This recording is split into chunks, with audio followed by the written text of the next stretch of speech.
আসলে বুঝতে পারছি না আমার কি করছি। আমি very sorry. No. Your apology is not accepted at the moment. এটা কোনো কারণ হতে পারে না বাড়ি ছেড়ে চলে আসা। আপনার বোঝা উচিত ছিল যে একটা গুড নিউজের জন্য আমি আপনাকে স্যাক্রিফাইস করতে পারবো না। আমার খড়ি ছাড়া আমি এমনি শেষ হয়ে যাব।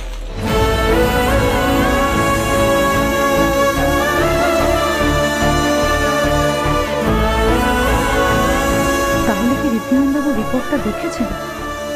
উনি সব জানেন? ওনার আমার উপর কোনো কিছু নেই? করলেনি পাগলামিটা। এখন আপনার সন্তান হয়নি বলে আপনি একবার ভাবলেন না আমাদের সন্তান হবে, খুব শিগগিরই হবে। আমি আপনাকে কথা দিচ্ছি আমরা তাকে নিয়ে সুখে সংসার করব। কি করে এই সামান্য কারণে আপনি আপনার পরিবার, আপনার বাবা মা আমাকে ছেড়ে আপনি চলে এলেন এভাবে? ছোট একটা ব্যাপারে সিরিয়াসলি হার্ট হওয়ার কি ছিল? আপনি যেরকম করতেন না করে, তাহলে কেন আজকাল এত ছোটখাটো ব্যাপারে এত এক্সট্রিম ইমোশন দেখাচ্ছেন, এত ভয় পাচ্ছেন কেন? সত্যি করে বলুন কি হয়েছিল? আমি জানি আপনাকে, আপনি এই প্রেগনেন্সি নেগেটিভ রিপোর্ট দেখে আপনি এভাবে বাড়ি ছেড়ে চলে আসতে পারেন না। বলুন কি হয়েছিল? আর এই চিঠিতে কি লিখতে লিখতে আপনি লেখেন পেলে চলে এসেছিলেন? কি লিখতে লিখতে বলুন, পুরোটা বলুন আমাকে, বলুন। আমি জানি আপনাকে, আপনি শুধু এই কারণগুলোর জন্য আপনার বাড়িকে, আপনার পরিবারকে, আমায় ছেড়ে, এই বিয়েটা ছেড়ে আপনি চলে আসতে পারেন না। আমাদের সম্পর্ক, আমাদের বিয়েটা এতটা ঠুনকো নয়, আর সেটা আপনিও জানেন। কি হয়েছিল বলুন? ঋদ্ধিমানবাবু, আমি আপনাকে বাবা হওয়ার সুখ থেকে বঞ্চিত করতে পারি না, কিন্তু আমি তো কোনদিন কি বলুন, আপনি চুপ করে থাকবেন, বলুন কি?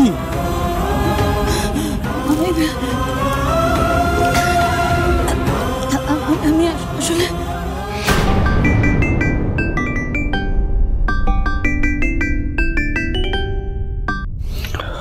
হ্যালো ঋদ্ধিমান, খড়িকে খুঁজে পেয়েছো? হ্যাঁ মা, উনি আমার সাথেই আছে।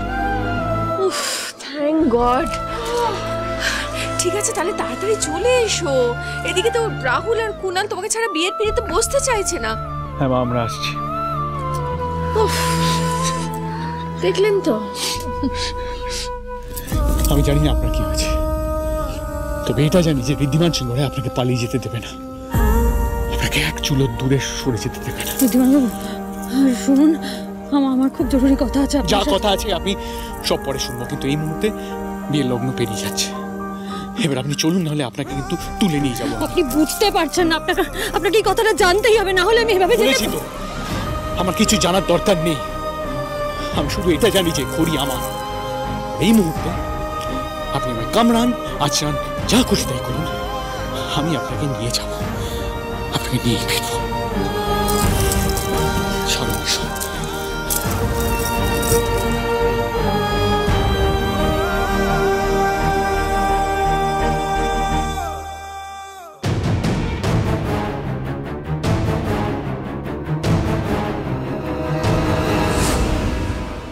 আর অপেক্ষা করলে 3টে বিয়েই আটকে যাবে। বাবা, তোমরা দুজন বিয়ের পিড়িতে বসে পড়ো না, লগ্নটা বেরিয়ে যাবে, তোমরা বসে পড়ো না। জাম্বো যে বললো মেসিকে খুঁজে পেয়ে গেছে, তাহলে এখনো আসলো না কেন? আসবে, একটু আসবে। খড়িকে তার মানে রীতি ফিরিয়ে আনতে পারলো না? ঠাকুর মশাই, আপনি বিয়ের আয়োজন করুন, এক্ষুনি শুরু করুন। না বড় মামি, বিয়ে যদি হয় তাহলে 3 জনের একসাথেই হবে।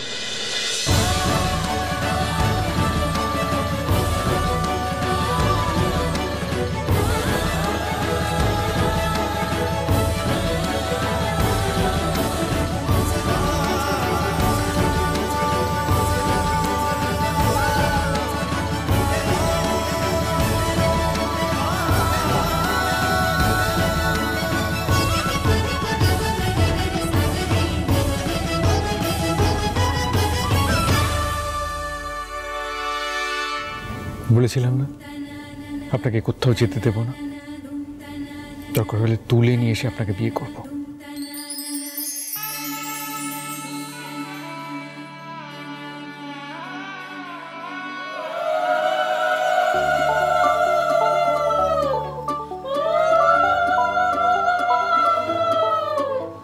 তোমার হাতে হাতে রেখেছি, মন দিয়ে মন ঢেকেছি, প্রেম আশাতে মেঘ ভাসাতে স্বপ্ন উড়ে যায়।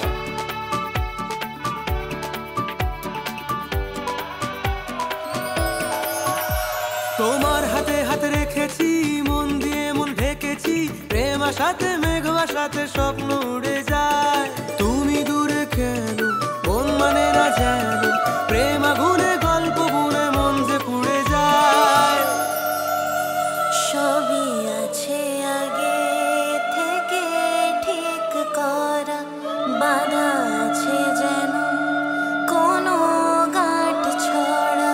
সবই আছে আগে থেকে ঠিক করা, বাধা আছে যেন কোনো গাঁট ছড়া। তোমার আকাশে উড়ে যায়, তোমার আগুনে পুড়ে যায় মন, তোমাকে দু চোখে হারায়। তোমার সাথে একলা হতে খোঁজে তোমাকে সব কিছুতে, মন তুমি ছাড়া বড় অসহায়।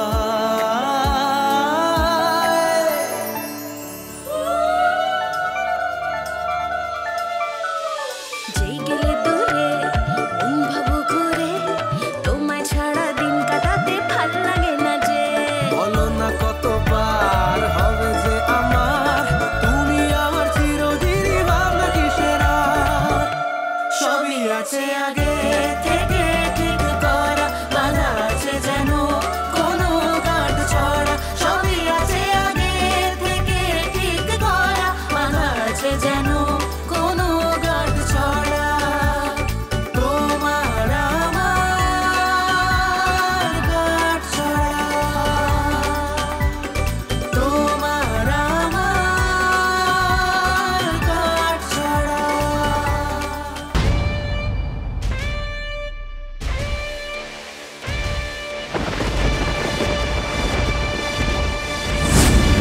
আমি বুঝতে পারছি তোমার আজকে মন খারাপ, কিন্তু মা এটাও ঠিক, আজকে যে সুখবরটা আসেনি সেটা যে ভবিষ্যতে আসবে না তা তো নয়।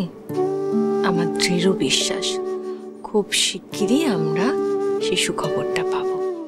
খুব শিগগিরই তোমার কোল আলো করে আমাদের সিংহরায় পরিবারের নতুন সদস্য আসবে। তবে এটার জন্য তুমি এইভাবে বাড়ি ছেড়ে চলে যাবে, তোমার মতো একটা বুদ্ধিমতী মেয়ে, সেটা আমি এক্সপেক্ট করিনি ঘড়ি। না, গুরুদেবের আশীর্বাদী ফুল, এটা নিজের কাছে রাখলে দেখবে খুব শিগগিরই তোমার কোল আলো করে আমাদের নতুন সদস্য আসবে। এতগুলো মানুষের আশা ভরসা সবকিছু ভেঙে আমি তাদের কষ্ট দিতে পারবো না। আমার সাথে যা হয় হবে, কিন্তু ওদের খুশি আমি কিছুতেই কেড়ে নিতে পারবো না। যা হবে দেখা যাবে। এই জন্য মেয়েটা কাউকে কিচ্ছু জানাতে পারিনি, একা একা কষ্টে কুমড়ে মরছে। কিন্তু ঋদ্ধির তো এটা জানা উচিত, খুড়ির সামনে এত বড় বিপদ। আমাকে যেভাবেই হোক ঋদ্ধিকে সবটা জানাতে হবে, না হলে যে সর্বনাশ হয়ে যাবে। করি আর কখনো কখনো আমার জীবন থেকে চলে যাওয়ার চেষ্টা করবেন না, তাহলে কিন্তু আমি ক্ষমা করব না। আর একটা কথা মনে রাখবেন, এই ঋদ্ধিমান সিংহ রায়ের জীবনের সবচেয়ে বড় খুশি হলো তার করি।